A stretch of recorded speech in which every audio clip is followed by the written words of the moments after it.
All right. Every year on January 1st, thousands upon thousands of people make New Year's resolutions. And every year, thousands upon thousands of people fail to keep them.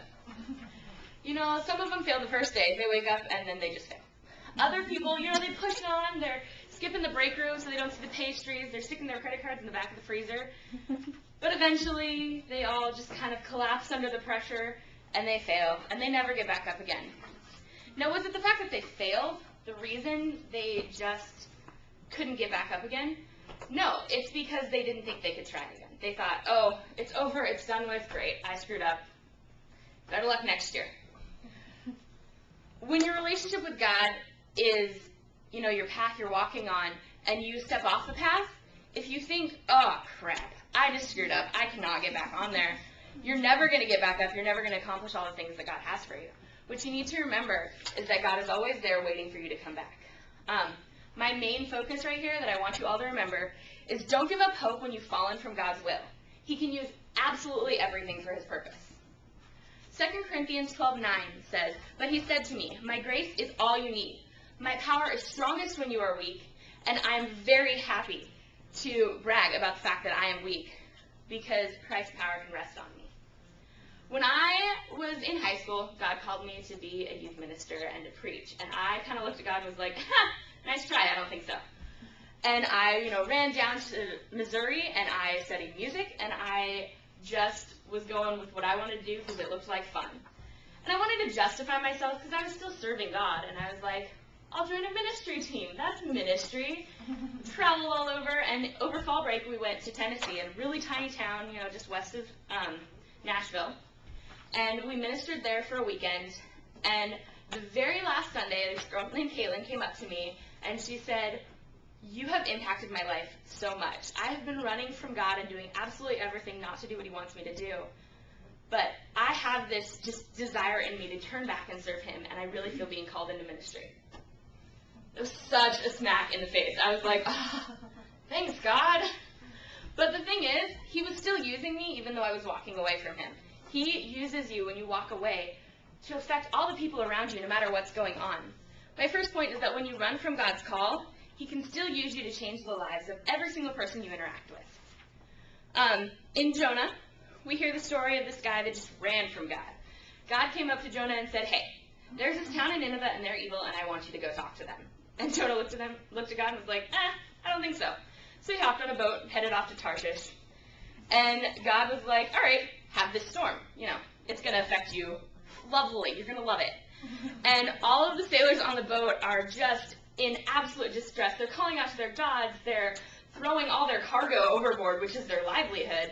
And eventually they get to the point where they're just casting lots and trying to figure out who on earth is causing this storm. And they land on Jonah. And they show up to Jonah and they're like, "Dude, what did you do? Who are you? Where are you from? What is your God?" And Jonah's like, "I'm a Hebrew, and my God is the Lord. He is the God. I'm kind of running away from him right now." Yeah.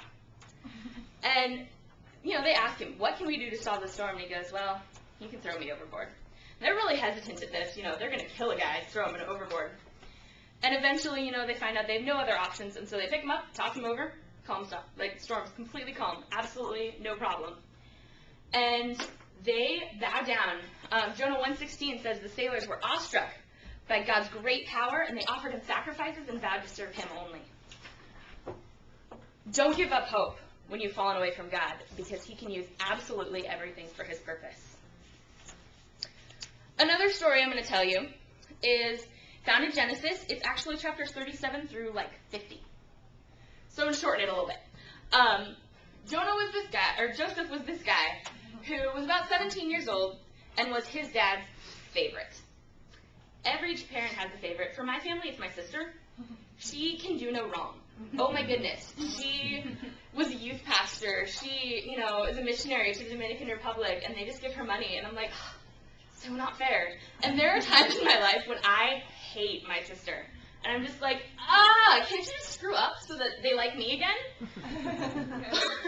Joseph's brothers were like that. And one day, Jacob, Joseph's dad, sent Joseph to go find his brothers and, you know, see how they were doing.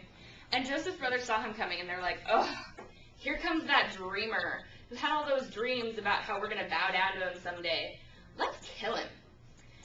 One of Joseph's brothers, Reuben, stepped up and said, don't kill him, just throw him into this little cistern here and we'll take care of him later. And so, they picked Jonah up, tossed him in the cistern, and was like, yes, no more Jonah. And then, went off to have dinner. And then they saw this caravan of, Midianites going across, and they're like, hey, if we kill Jonah, or Joseph, it's kind of our fault. But if we sell him, we didn't do anything to him, we just sold him. And, hey, we get a little extra cash. So they picked him out of the cistern, sold him off into slavery, and then convinced their dad that he had died. And then we kind of know the story of how Jonah, got up in the ranks and then kind of got thrown into jail and then came up in the ranks again. And basically, he became second in command of Egypt. And there's this huge famine going on in all the surrounding nations. And Jacob sends his sons, go to Egypt, get us some food. We're dying here. And so Joseph sees his brothers coming along and asking for food. And he goes, those are my brothers. And he kind of toys with them for 3 or 4 chapters. But eventually he gets to the point where he makes himself known to his brothers, and they're just, terrified. In Genesis 50:20, we say, you intended to harm me, but God intended it all for good. He brought me to this position so that I could save the lives of many people. God took something that Joseph's brothers really intended just to harm him and just get rid of him for the rest of life. And God turned it so that Joseph actually ended up not only saving his brothers, but saving so many nations around him because he used his wisdom. My second point is that when you plan something for evil, God can turn it around for good. He doesn't really care what your intentions are. He'll find a way. There's this girl named Heather. When I was a freshman, the summer before my freshman year, I went on this mission trip with my church, and Heather came along with us. She's not a member of our church, but her cousin went to our church, so she just kind of came with us. I got to know her a little bit and found out that, okay, she's a Christian. She had no intention on serving God. She was just kind of there for the fun. About 2 months after the trip, my youth pastor stepped up in front of all of us and said, hey, you all need to pray for Heather. She's in a coma. She tried to hang herself. And I just kind of sat back in shock because I had just spent a week with her and had no idea. And for years, I hadn't heard anything about what happened to Heather. And last summer, I was on worship team, and I looked out into the congregation, and I saw this girl, and I was like, that looks a lot like Heather. And she actually came up and talked to me because she saw that I had this huge, confused face, and she's like, I think you know me, but I don't know you. Turns out she'd woken up from the coma. She had very little memory of, the months preceding and the months following her suicide attempt. And she had very little ability to make up memories. She still has no idea who I am, which is actually kind of entertaining to me.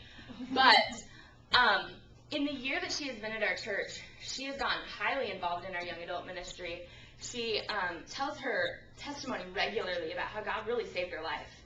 And she lives for God every day. She strives to please Him. She strives to do everything she possibly can to make Him happy. And I just see that huge difference from this girl who was just a Christian and who just kind of wanted to live life to this girl who was doing absolutely everything. She might not know what she did last week, but she's going to do more for God. And she is just changing lives constantly for her.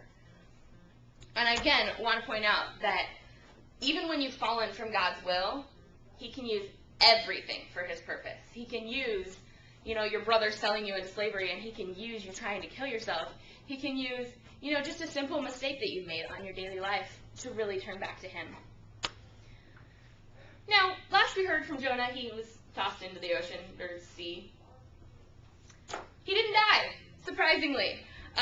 God sent a big fish to him, and Jonah 2:10 through 3:2 says, the Lord commanded the fish, and it vomited Jonah out into dry land. Then the word of the Lord came to Jonah a second time, go to the city of Nineveh, and give them the message I gave you. Jonah got swallowed by the fish. He was in there for 3 days, and in chapter 2, you just read this cry that Jonah sends out, and it's kind of like, I could have died, but you saved me in not necessarily the greatest way. It would have been nice not to be inside a fish, but still, you saved me. And God was like, all right, let's try this again. Spit him out, and God started right where he had left off.